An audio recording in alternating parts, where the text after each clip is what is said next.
এটা ভিডিও করে না করে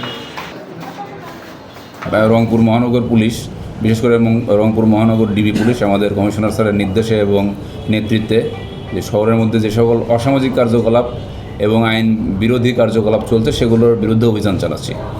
তা এরই ধারাবাহিকতায় আজকে আমরা শাপলা সিনেমা হল, যেটা শাপলা টকিজ, সেখানে একটা অভিযান চালাই। আমাদের কাছে আগে থেকেই তথ্য ছিল যে সেখানে বিভিন্ন ধরনের অনৈতিক কার্যকলাপ চলে।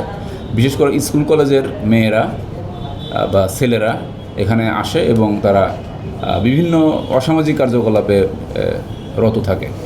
তা আজকে ঘটনার তথ্য পেয়ে আমরা সেখানে অভিযান চালাই এবং সেখানে আমরা দেখতে পাই যে হলের যে 3 তলা আছে, সেকেন্ড ফ্লোর, সেখানে ছোট ছোট রুম করে দেওয়া আছে এবং এই ছোট রুম করা আছে 8টা। এই রুমের ভাড়া নেওয়া হয় 600 টাকা করে এবং পুরো সিনেমার যে সময়টা, এই সময়টা তাদেরকে এই ছেলে মেয়েদের কাছে দিয়ে দেওয়া হয় এবং তারা সেখানে নিজেদের ইচ্ছা মতো এই 3 ঘন্টায় যা ইচ্ছা তাই করতে পারে। এরকম একটা অভিযোগ আমরা পেয়েছিলাম এবং আজকে যে আমরা এটা সত্যতা পেয়েছি এবং পুলিশের লোকজন, আমরা যখন সিভিলেই তো থাকি, আমরা যখন ওখানে ওঠার চেষ্টা করি তখন হলের যারা কর্তৃপক্ষ আছে তারা আমাদেরকে বাধা দেওয়ার চেষ্টা করে।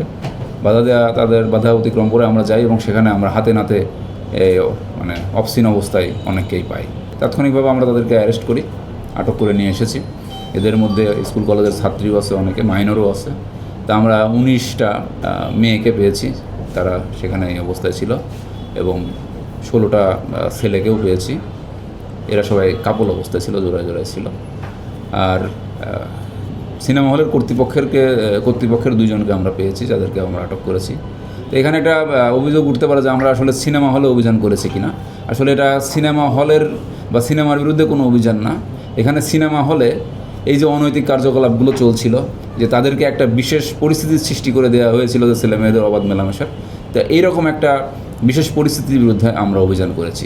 তা আপনারা চিন্তা করতে পারেন যে একটা সিনেমা হলের 3 তলার মধ্যে ছোটো ছোটো রুম করে দেওয়া হয়েছে, সেখানে বিছানার ব্যবস্থা করে দেওয়া হয়েছে, এই ধরনের একটা অনৈতিক কার্যকলাপ সেখানে চলছিল।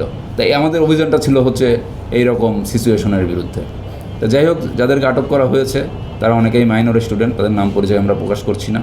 তাদের বিরুদ্ধে আইনগত ব্যবস্থা খুব বেশি নেওয়ার আমাদের সুযোগ নেই বা নেই। আমরা তাদেরকে গার্ডিয়ান বা অভিভাবকের মুচলেখায় দিয়ে দিব এবং এই সিনেমা হল কর্তৃপক্ষ যারা আছে তাদের বিরুদ্ধে আমরা আইনগত ব্যবস্থা নিই।